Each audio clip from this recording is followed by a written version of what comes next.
sailak 12 ditu, gero eta gutxiago geratzen da, baina oraindik ere badago zer ikusi, zertan parte hartu eta zer ospatu San Ferminetan. Gaur, gauari egingo dugu tartea eta gaueko suzko irudik ederrei, pirotekniari eta eurekin gainera izango gara.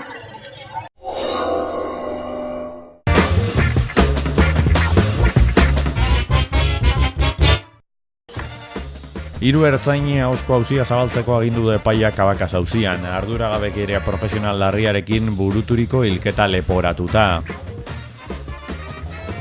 Gehiengo sindikalak deituta ehunka ordezkarik hartu dute parte gaur Eusko Jaurlaritzak Bilbon duen egoitzaren aurrean azken egunetako lan istripu hilgarriak salatzeko elkarretaratzean.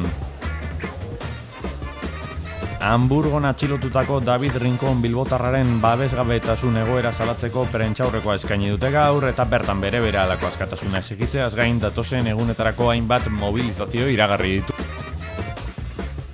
Elias Kerejeta Zine Eskolak urrian zabalduko ditu ateak, ikerketa prestakuntza eta divulgazioa landuko ditu eskola berriak eta urtebeteko aurkezpen eta prestaketen ondoren 2018ko irailean hasiko dira gradu ondoak. Realak Claudia Zornoza fitxatu du aurreko denboraldian Valentziarekin kurtso bikaina osatu ostean bere inkorporazioak talde txuri-urdinaren apostu ambiziosoa berresten du.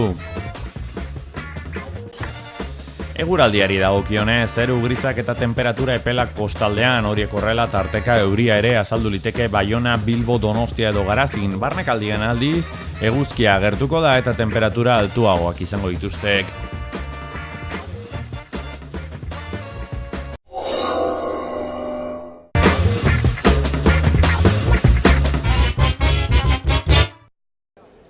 Azken astean Hego Euskal Herrian beraien lanpostuan hildako 3 langileak direla eta ELA, LAF, ESK, Steilas, N eta 3 sindikatuek elkarretaratzea egin dute Bilbon, Eusko Jaurlaritzaren egoitzaren aurrean.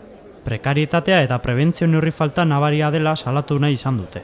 Onartezina da lanera joan eta lanean osasuna galtzea edo gehiegitan gertatzen nahi dan bezala bizitza galtzea. Hau violentzia da, langileen kontrako violentzia da, arazo sistemiko bat bihurtzen nahi da eta gaitz sozial honen atzean dagona da, prekaritatea eta prebentzio neurri falta. Eta bai pentsatzen duguna da, badala garaia instituzioen aldetik urrats bat haratago joateko, badala garaia arazo larri honi agenda politikoa leku bat egiteko. Esan behar dugu azken 3 urte hauetan 180 hildako izan dira lan istripuetan.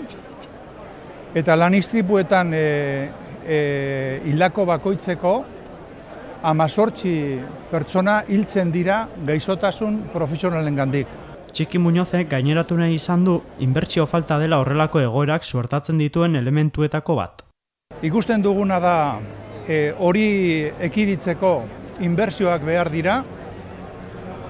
Inbertsioak behar dira enpresetan eta enpresari desberdinak lehenesten dute etekina eta etekinak lehenesten diren inean ez dira egiten behar diren inbertsioak. Esparru publikoan noski ardura handia dauka administrazioak honetan ere eta doikuntza edo ajusteak lehenesten diren ineak esparru hauetan lan osasunean, lan ikuskaritzan ez dira behar ditugun inbertsioak egiten.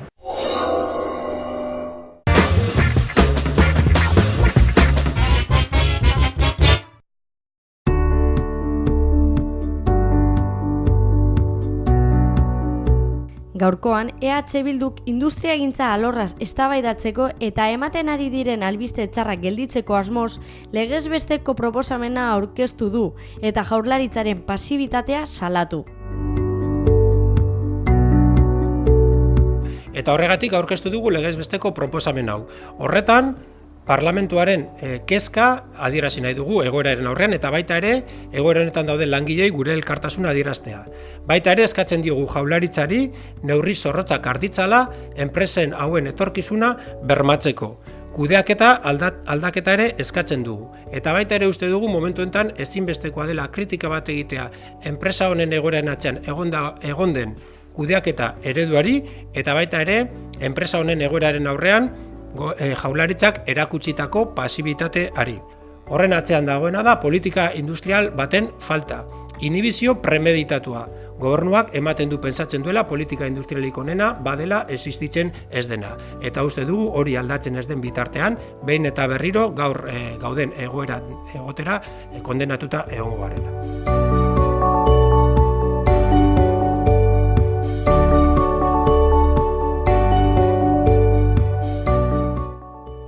Behin eta berriz errepikatu izan dugu, epe motzeko beharrei eta epe motzeko premiei eta arazoi erantzuteko politika industrial bat behar dugula, baina berri bezala, hemendik 20-25 urtetara nola kokatuta egon nahi dugun erakutsiko duen politika industrial bat ere marraztu egin behar dugula.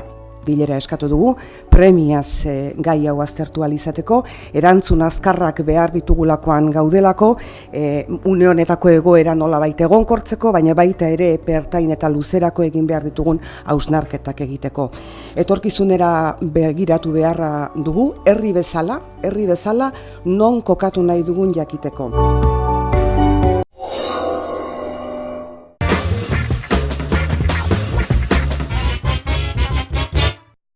A ver, les repito las órdenes para que queden bien claras. Se lo acabo de comunicar al suboficial de grupo que está trabajando. Entran al callejón con todo lo que tenemos, entran a la Rico, controlan la situación y los que haya que puedan ser posibles agresores se les controla o se les echa. Vale, te habrá desmayado. Hiru ertzaine ahozko auzia zabaltzeko agindu du epaiak Cabacas auzian. Gara egunkariak aditzera emandakoaren arabera, arduragabekeria profesional larriarekin burututako hilketa egitea leporatuta ofizial baten eta ofizial orde biren aurkako ahozko epaiketa azteko ebatzi duan atorrez epaiak. Gazte basauriarraren senideen defentsak 4 urteko espetxe zigorra eskatzen du ertzainentzat eta Pilar Jimenez fiskalak behin-behineko artxibatzea. Azken honen aburuz ezin baita Iñigo Cabacas hil zuen pilotakadaren jaurtitzailea zehaztu.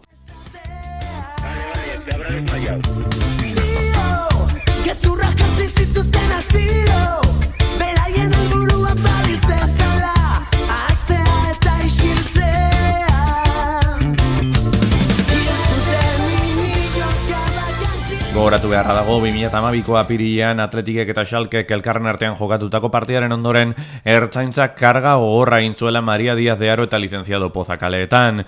Bertan besteak beste gomazko pilotak jaurti zituzten eta horietariko batek Iñigo Cabacasen buruan jo zuen. Bertan larriki zauritu ostean handik 3 egunetara hil zen Cabacas, gertaerak samina eragin zuen Bizkaiko jendartearen baitan eta azken 5 urteetan hainbat izan dira justizia eske egindako ekimenak. Kasuak hainbat oztopo izan arren artxibatzeko mehatzua, inkluso azkenean Ana Torres epaiak ahozko epaiketa hastea erabaki du.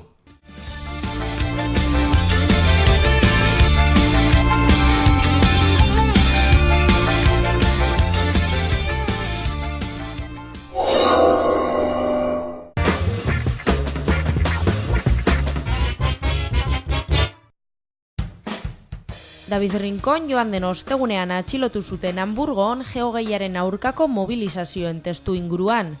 Alemaniar poliziak liskar eremutik kanpo lagunekin afaltzen ari zela atxilo eraman zuen.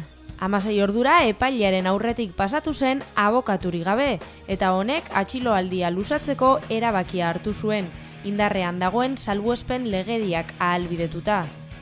Daviden abokatuak oraindik ez daki zer leporatzen dioten. Egun, David eta Hamburgon atxiloturiko gainontzeko kideak ziurgabetasun eta babes juridiko gabeko egoera kafkiano baten aurrean aurkitzen dira.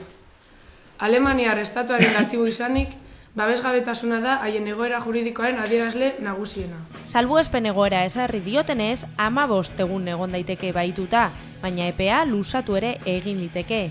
Senitartekoek Daviden egoera bidegabea eta babesgabea salatu dute. Azkenengo 2 egunetan, David espetxe batetik bestera birritan lekuz aldatu izan da.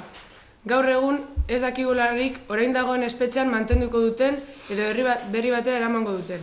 Orotara ia 300 pertsona atxilotu zituzten geogeiko goi gailurraren aurkako manifestazioen arira, eta horietatik 53 Alemaniako espetxeetan jarraitzen dute gatibu. Geogeiaren aurkako herriok erabaki ekimenak Alemaniako poliziaren impunitatea eta gehiegikeriak salatu ditu. Bilbotik, lehenik eta behin, Alemaniak salbuespen legedia indarrean ezartzearen ondorioz, Poliziaren impunitatea eta harturiko jokabide oldarkorre represiboa ozen salatu nahi dugu. Hamburgon burutu diren manifestazio desberdinen aurreko jokabidea desproportzionatua eta lekuz kanpokoa izan dira. Alemanian batu diren munduko boteretsuak babesteko berariazko neurri sorta injustua direla deritzogu.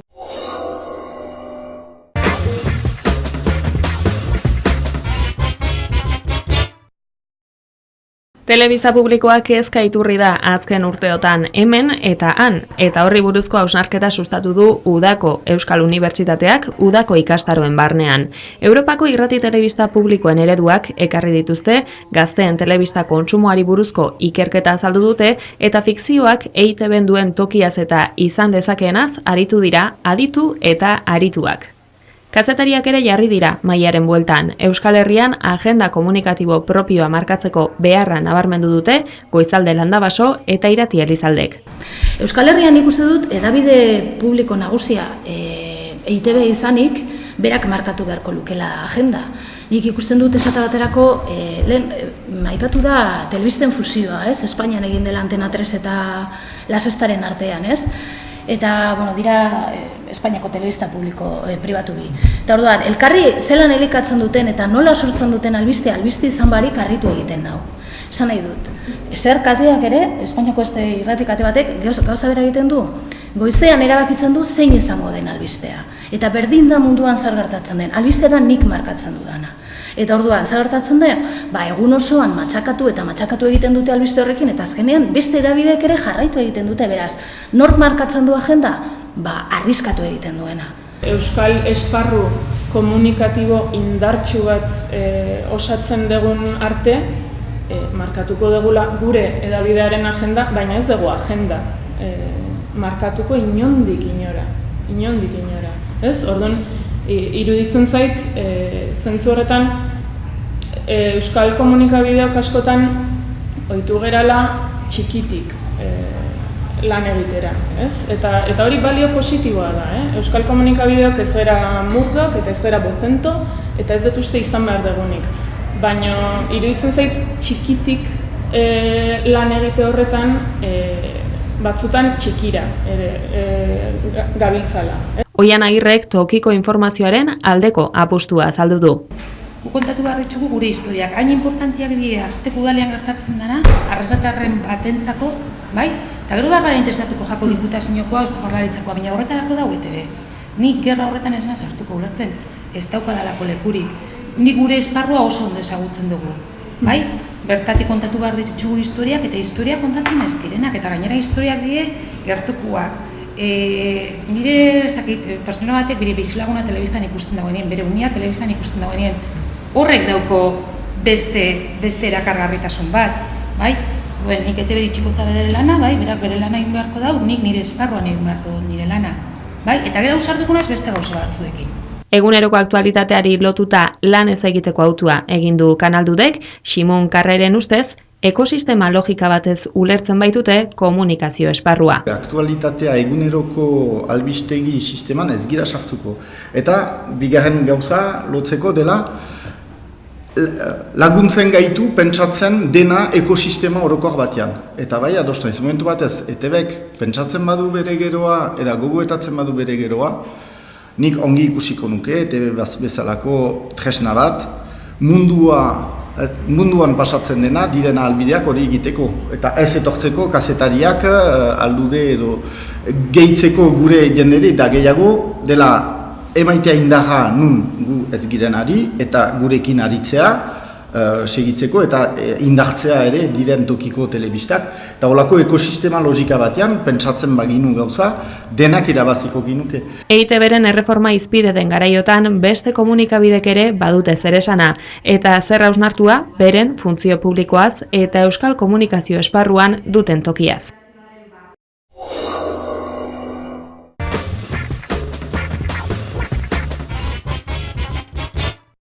Hizkuntzen erabileraren 7.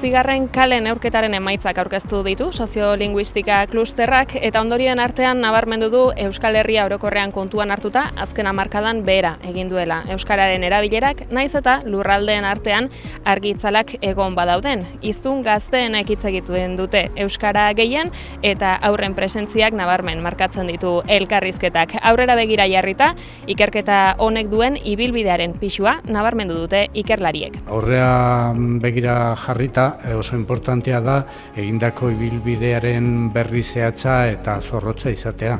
Eta hortik ondorioak atera, zer hobetu behar den, nola gabiltzan, zertan asmatu dugun, eta ibilbide horretan, ahalegin horretan oso garrantzitsua da ikerlerro honek daukan 27 urteko iraupena. Kale neurketak nolabait behatzen duna da kalean entzuten ditugun elkarrizketetan parte hartzen duten solaskideak zein hizkuntzetan ari diren.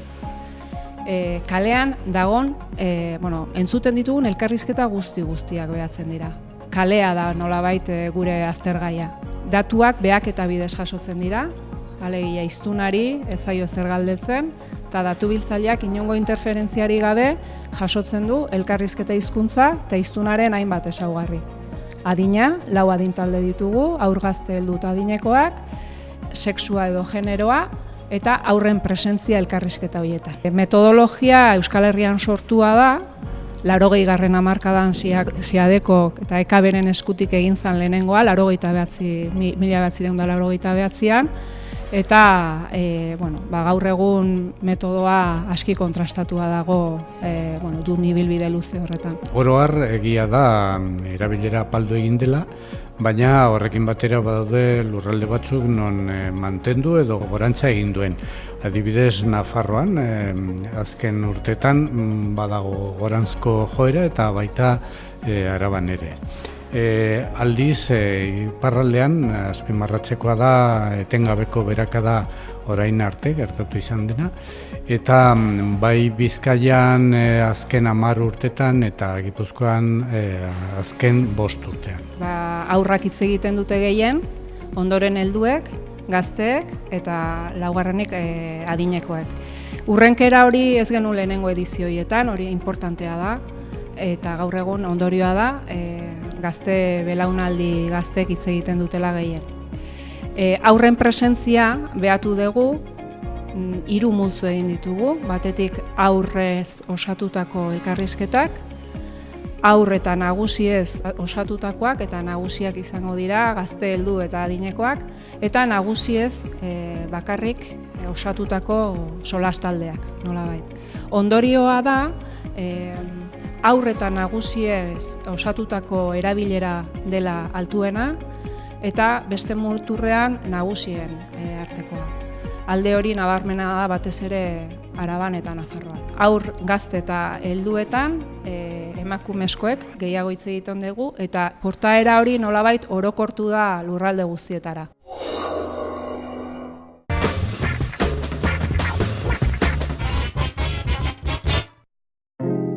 Elias Kerejetan zine eskolak urrian zabalduko ditu ateak Tabakaleran. 3 zutabe nagusi izango ditu eskolak, ikerketa, prestakuntza eta zabaltzea. Garrantzitsua da eskolaren irekiera, ze azken finean 3 erakunde desberdin gaude ere atzetik, Aldundia lagunduz ere bai eta Carlosekin lanean batera eta horrek beste dimentsio bat ematen dio erakunde desberdinen proiektuari, ez? Benetan oso arraroa da, filmoteka bat, zinemaldi eta nazioarteko maila honekin, ez? Zinemaldi bat, eta gero baita ere Tabakalera hor egotea, nik uste oso garrantzitsua dela, eta batez ere oso desberdina, ez da gertatzen. Hori ez da gertatzen, ez Madrilen, ez Bartzelonan, eta ez Parisen. Eskolak ikerketa ildoarekin emango ditu lehen pausoak. Andrei eta Orkoskiren zinema lezioak ikertuko dituzte hain zuzen. Gainera, 2 dirulaguntza deialdi irekiko dira Gipuzkoako ikertzaientzat, eta divulgazioaren ildoa etxeko zinemaren eta ofizio arraroen inguruko programa batekin jarriko da martxan. Nolanahi ere, gradu ondoak 2018ko irailaren 21 hasiko dira, Donostiako zinemaldiarekin batera. Horrela, eskolak ez du ikasturtea ikasgeletan hasiko, zinema aretotan bertan baizik.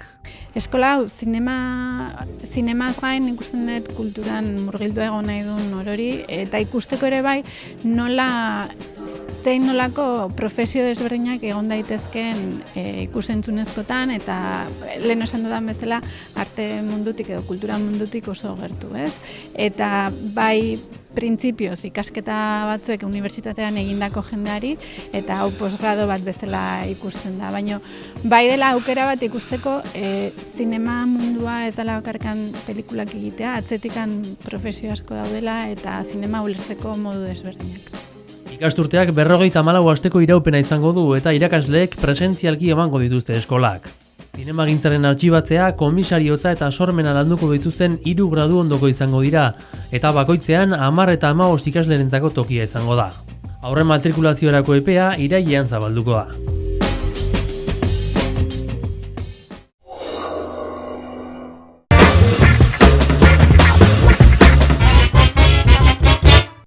Bilboko Arte Ederren Museoak Luis Pareti Alcázar artistaren obra gaitu dio bere bildumari. Margolari madrildarrak 1783an ondu zuen Bermeoko bista obra. Aurkezpenean adirazi dutenez, balio artistikoa izateaz gain, interes historiko itzela du lanak. Izan ere, Kantauriko kostaldeko portuak erakusten dituzten kuadroen saileko lehen obratzat hartua da. Paretek marraztutako Euskal Herriko lehen irudia izango litzateke, beraz. Gainera, dokumentu modura, kuadroaren garrantzia nabarmendu dute, 18. mende amaierako testigantza grafiko gutxi geratzen baitira. Garai bateko kaia edo portu txikia irudikatu zuen kuadroan artistak, gaur egun Bermeoko portu zaharra dena. Ura margotzeko, portuko sarrerako bokalearen eskuinaldeko moilan kokatu zen Paret, egun Nestor Basterretxearen olatua eskultura dagoen gunean. Hortik, herriaren ikuspegi zabala izan zuen, portuaren gaineko amildegiaren aurrez aurre. Agerraldian adirazi dutenez, museoaren ondarea aberastuko du ekarpen berri honek. Aberastu egiten duela museo honen ondarea. Eta argi ikusi dugu erakundeetatik honen moduko museo eta egoitzak finantziatzen ditugun neurrian, ze garrantzitsua da museo batentzat bere ondarea eta bere obra zabaltzea. Mailegu bidez erosi du Pareten obra Arte Ederren Museoak, eta datozen urteetan ordainduko da, museoaren lagunen ekarpenen bidez.